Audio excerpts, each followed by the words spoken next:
আসসালামু আলাইকুম। আমি সামিয়া জামান, ইতিহাস বিভাগ, জগন্নাথ বিশ্ববিদ্যালয়, 18তম আবর্তন।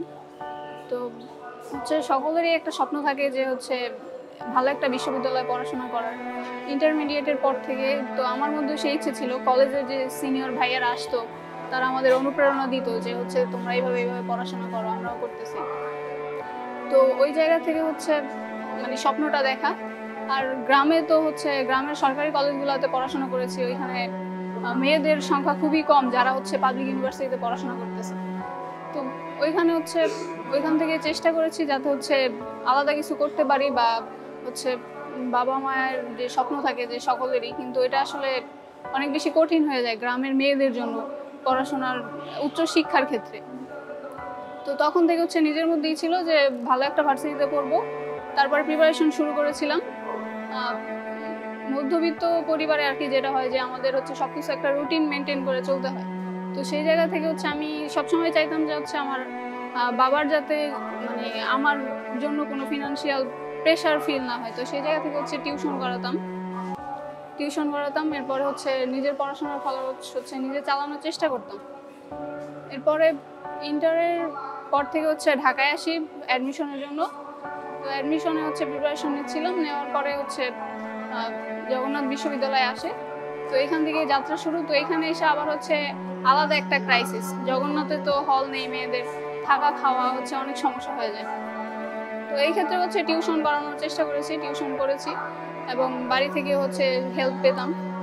তো এখন যে বসুন্ধরা শুভ সংঘের সাথে আমি প্রথমে অ্যাড হয়েছিলাম, যে এটা সমাজসেবামূলক কাজ করে, এটা জেনে অ্যাড হয়েছিলাম। পরে দেখলাম যে তারা শিক্ষার্থীদের পাশে দাঁড়ায়, বৃত্তি দিচ্ছে। তো বৃত্তিতে অ্যাপ্লাই করি, তো আমার হয়েছে এখানে। এর ফলে আমার যে উপকারটা যে আমি আগে যেখানে আমার 2টা টিউশন করানো লাগতো বা 3টা করানো লাগতো, যে ফুললি আমার খরচটা মেনটেন করার জন্য, তো এখন সেই জায়গা থেকে আমার একটা টিউশন করালে আমার খরচটা হয়ে যাচ্ছে। তো এখানে যে সময়টা সেভ হচ্ছে, ওই সময়টা আমি পড়াশোনা করতে পারতেছি। তো এই জায়গা থেকে অনেক কৃতজ্ঞতা প্রকাশ করি বসুন্ধরা শুভ সংঘকে, যে এরা সবসময় শুভ কাজে সবার পাশে থাকে এবং শিক্ষার্থী বান্ধব একটা প্ল্যাটফর্ম হিসেবে আমাদের জগন্নাথে অনেক শিক্ষার্থীদের বা আমার বন্ধুদের, ব্যাচমেটদের আমি এখানে অ্যাড করিয়েছি। তো এখন এর সাথে কাজ করছি, বিভিন্ন প্রোগ্রাম করছি, আমরা ইফতার করছি, পথ শিশুদের বিভিন্ন প্রোডাক্ট দিচ্ছি। তো সেই জায়গা থেকে চেষ্টা করছি যে আরো মানুষকে এর সাথে যুক্ত করার এবং এর যে ভালো কাজগুলো এগুলো মানুষের মধ্যে ছড়িয়ে দেওয়া। আমারও ইচ্ছে আছে যে ভালো কিছু করব ভবিষ্যতে, এবং তারপরে যতটুকু পারি এই প্ল্যাটফর্মের সাথে থাকার চেষ্টা করব, মানুষের পাশে দাঁড়ানোর চেষ্টা করব। তো এমনিতে কিছু করব বলতে আমার মাথায় চাকরির ওইটা আসে না কেন জানো। আমার সবসময় ইচ্ছে ছিল যে বিজনেস করব।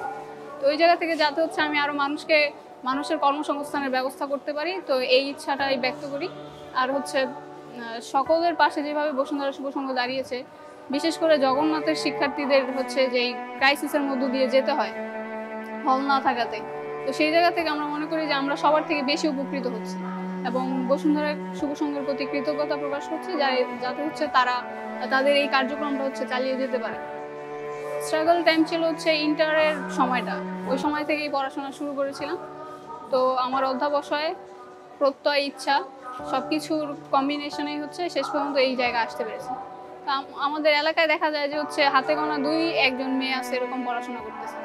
তো ওই জায়গা থেকে আমরা যদি এই সেবা বা তাদের সতর্কতামূলক যে কাজগুলো এগুলো করতে পারি, তাহলে মনে হয় যে অনেক মেয়ে এগিয়ে আসতে পারবে, তাদের স্বপ্ন পূরণ করতে পারবে। ইন্টারের পরে যেটা হয় যে গ্রামে মেয়েদের বিয়ে হয়ে যায় ম্যাক্সিমাম। তো আমাদের উচিত তাদেরকে সতর্ক করা, তাদের স্বপ্ন দেখানো। অনেকে গ্রামে এই বিষয়গুলো পৌঁছায় না, তারা বোঝে না পাবলিক ইউনিভার্সিটির পার্থক্য কি আর ডিগ্রির পার্থক্য। তো এই বিষয়গুলোতে কাজ করার ইচ্ছা আছে। সবাই একটা প্রত্যাশা করে যে ভালো কিছু করবে, এরকম গ্রামের মধ্যে দেখা যায় 2-3 জন আছে। তো তোমাদের দিয়ে আমরা প্রত্যাশা করি তোমরা ভালো কিছু করবে এবং আরো যাতে এই সংখ্যাটা বৃদ্ধি করা যায় সেই হিসেবে সেই জায়গা থেকে কাজ করবে। গ্রামে বেশিরভাগই তো মধ্যবিত্ত পরিবার থাকে। তো তারা ভাবে যে পড়াশোনা করতে অনেক টাকা লাগে, পাবলিক বিশ্ববিদ্যালয়ে পড়তে বা ঢাকায় পড়তে অনেক টাকা লাগে। তো তাদের এই ভুল ধারণাটা করার জন্য চাই মেসেজটা দিতে, যে যদি মেধা থাকে তাহলে এরকম বসুন্ধরা শুভ সংঘের মতো আরো অনেক সংগঠন আছে যাদের সাথে যোগাযোগ করলে বা কারো থেকে হেল্প চাইলে এগুলোর জন্য কেউ আটকে থাকে না। তো নিজের প্রত্যয় এবং স্বপ্ন নিয়ে এগিয়ে যাওয়ার চেষ্টা করা উচিত সবার।